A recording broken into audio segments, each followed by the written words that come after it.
de nos méthodes de raisonnement et de manifestation de la vérité. Donc, les centres d'intérêt pour la religion et la foi. Les centres d'intérêt pour la religion et la foi couplés à la raison.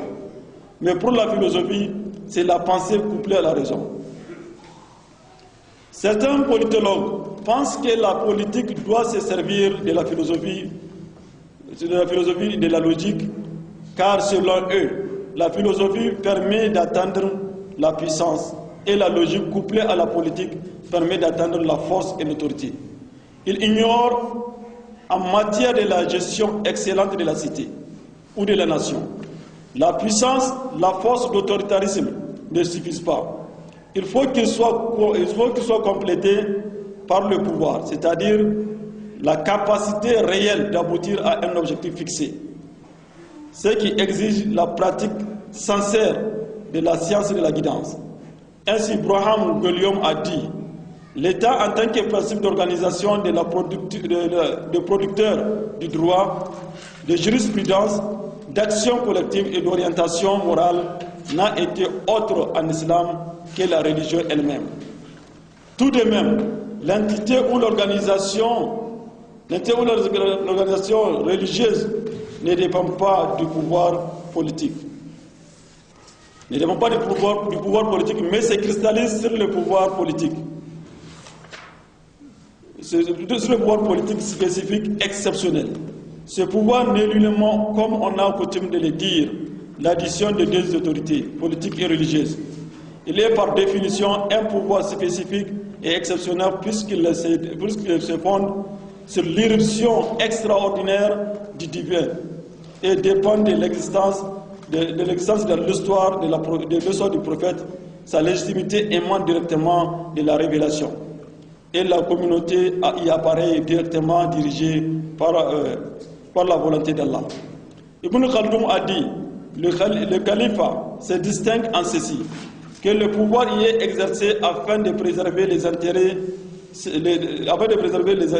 séculiers de ce monde dans le cadre de la préservation des intérêts de la vie ultérieure, c'est-à-dire du devenir de l'âme. L'état politique se distingue par le fait que le pouvoir s'exerce dans le but de satisfaire les exigences de la raison, tandis que l'état de la nature est celui où le pouvoir est exercé dans le seul but de satisfaire les intérêts personnels du monarque. Pour un peu voir clair sur cette idée, il suffit de jeter un clin d'œil sur les écrits des éminents savants non musulmans, par exemple Friedrich Hegel, là où il disait dans la leçon sur la philosophie de l'histoire, la religion telle que nous l'attendons chez nous est l'intérieur du sujet. Elle ne peut exister que lorsque le sujet peut exister en soi, indépendant de tout pouvoir ou contrainte extérieure. Alors les savants et penseurs, partisans de la théocratie laïque,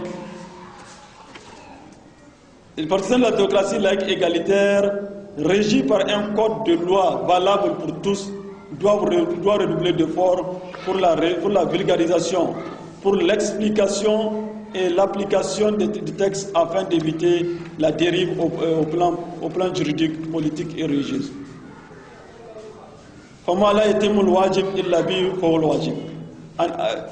Maintenant, il est rapporté dans un hadith du prophète, Inna Allah yab'asu ala ra'si kullu mi'atin sana li hadhihi al-umma man yajadillahu dinaha.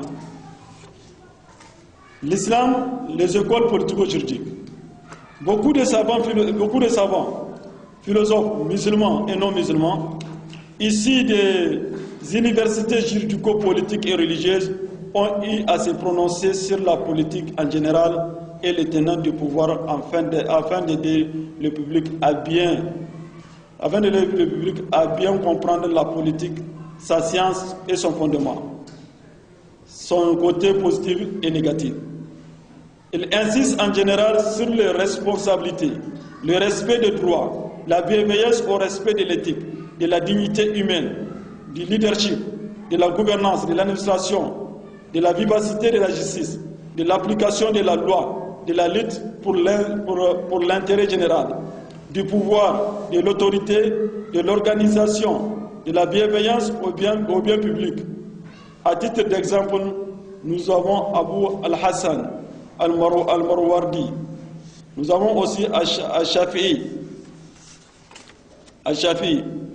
Maintenant, on a énuméré plus de 11 écoles juridico-politiques et de la jurisconsulte qui ont insisté sur la relation entre la politique et l'islam. Quel rapport existe entre les philosophes musulmans et les philosophes grecs? Certains savants musulmans, penseurs de leur temps, sont devenus des partisans actifs de l'école al-Mash'iyya, proche d'Aristote.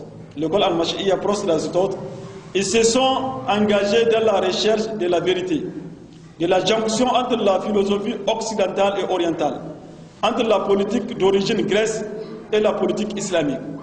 Le plus connu d'entre eux sont Abu Nasri, 339 années égériennes, Abu Nasr al-Farabi. Le deuxième, c'est Abu Ali bin Sina, 428 années égériennes. Nous avons le troisième, Abu al-Walid bin Rashid, 595 années égériennes. Abu Walid bin Rashid al-Wahfi. Le quatrième, Abdurrahman bin Khaldoum, 808 années égériennes. Et le dernier, qui est le cinquième, Cheikh Rafa'at al-Tantawi, c'est un savant de notre temps qui était le recteur de l'université Al-Azhar dans les années antérieures. Abu Nasr al-Farabi. Qui est Abu Nasr al-Farabi? C'est un savant et philosophe musulman de l'année 339 années égérienne, élève d'Aristote. Il est l'auteur des œuvres philosophiques suivantes: Aray Ahl Madinat al-Fadila, Risalat al-Siyasa, Tahsil al-Sa'ada, Kitab al-Fusul al-Madina. Ces derniers livres, Kitab al-Fusul al-Madina, concordent bien avec la pensée de Platon et d'Aristote. Il est le père de la philosophie musulmane parce qu'il est le premier à bien approfondir ses connaissances sur ce sujet. Il est nommé deuxième Aristote.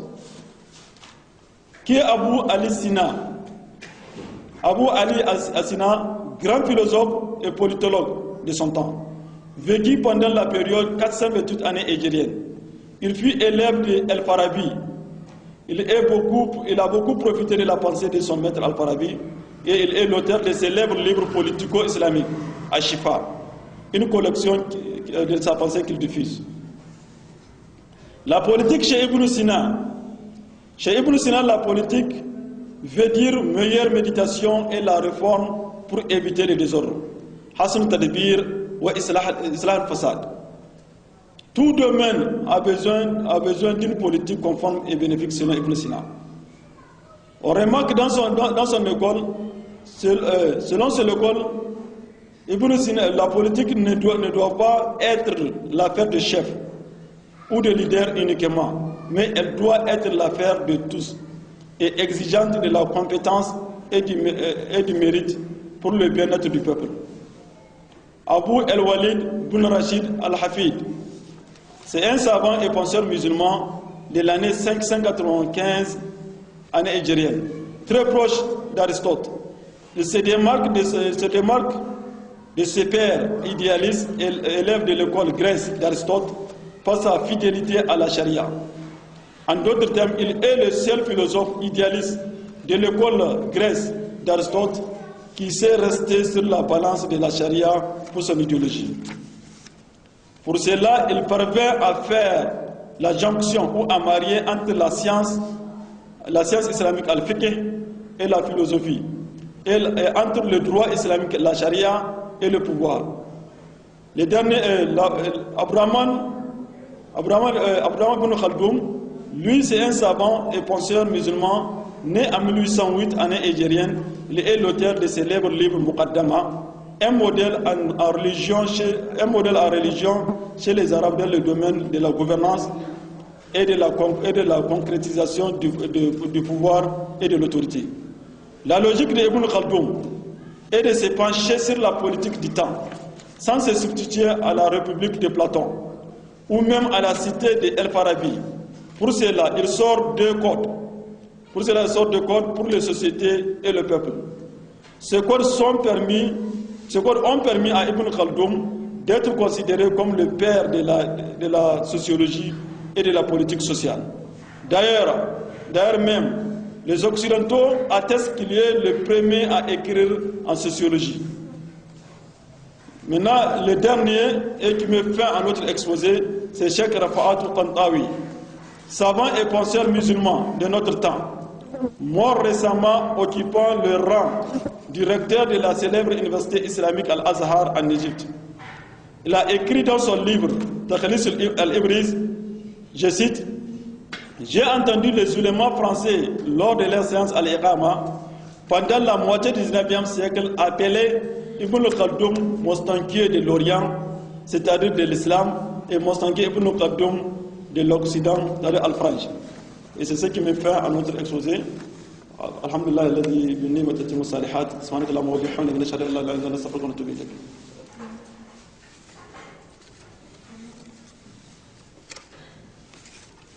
Merci de l'exposé. Nous avons réalisé cet exposé l'islam et la politique de bien-être de la population dans le souci de faire jaillir la vérité et le combat sans programme contre la division, la politique satanique, la cécité et la myopie politique, et surtout la nécessité de la réforme politique ont poussé chaque Mahmoud à réaliser cet exposé.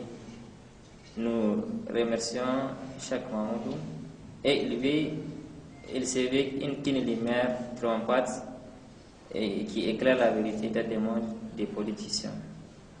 Et nous rappelons que cet exposé constitue un support lumineux aux politiciens, aux politiques, aux partisans de la démocratie, aux religieux et aux autres qui veulent élargir leurs connaissances. Merci.